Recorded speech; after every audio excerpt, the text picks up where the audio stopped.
আমাদের একটা বিরোধী দল আছে, এই বিরোধী দল দুর্ভাগ্যক্রমে তারা আবার সে আগের মতোই ভূমিকা পালন করতে শুরু করেছে এবং হাসিনা যে ভাষায় কথা বলতো এরা ওই ভাষায় কথা বলতেছে।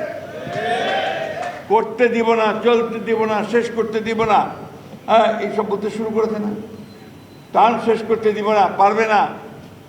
আরে বাবা, হয়েছে তো মাত্র 4 মাস 5 মাস। এই 4 মাস 5 মাসে তো অনেক পরিবর্তন হয়ে গেছে, বহু পরিবর্তন।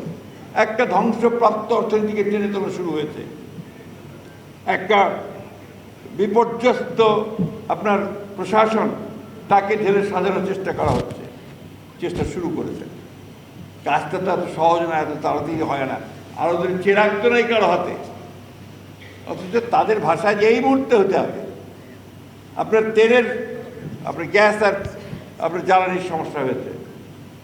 আওয়ামী লীগ 15 বছরে একটাও আপনার গ্যাস বা তেলের খনি আবিষ্কার করার চেষ্টাও করে নাই, এক্সপ্লোরেশন হয়ই নাই। আমাদের একটা প্রতিষ্ঠান আছে বাপেক্স, যেই বাপেক্সকে দিয়ে আমরা এই গ্যাস বা তেল আহরণ করার চেষ্টা করি, খোঁজার চেষ্টা করি, কূপ খনন করে। সেটা তারা একদম পঙ্গু করে রেখে দিত, সেটাকে আবার চালু করা হয়েছে। বিদেশের প্রতিষ্ঠানগুলোকে আমাদের এখানে গ্যাস খনন করবার জন্য টেন্ডার করা হয়েছে, সেগুলো আসতেছে। আপনার এই যে তেল আর গ্যাস, এটা বিদেশ থেকে আনতে হয় জাহাজে করে, এবং সেখানে বিলিয়ন বিলিয়ন ডলার খরচ হয়।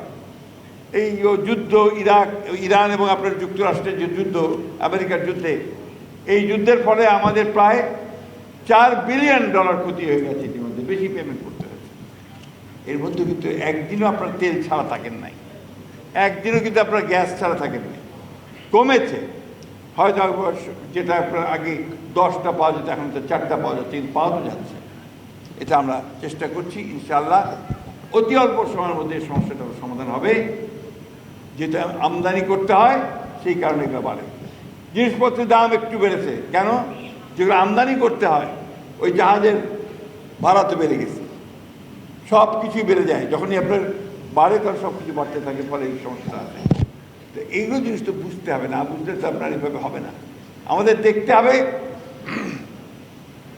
যে এই সরকার একদিকে গণতন্ত্র প্রতিষ্ঠা করেছে, পার্লামেন্ট হয়েছে, কথা বলার সুযোগ আছে। পত্রিকাগুলো এখানে আছেন যারা এখানে, আগে তো আমেরিকার আমরা লিখতেই পারতো না, কথা বলতেও সাহস করতো না। এখন যা খুশি লিখতেছে, সত্য মিথ্যা যাই হোক।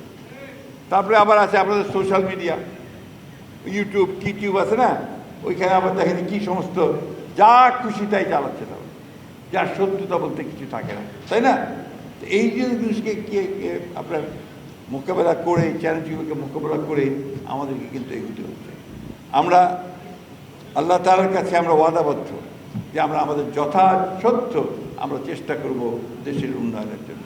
এটা আমরা প্রতিজ্ঞা করি। জনগণের কাছে আমরা অঙ্গীকারবদ্ধ যে আমরা জনগণের কাছে দেওয়া প্রতিশ্রুতিগুলো আমরা পালন করবার চেষ্টা করব।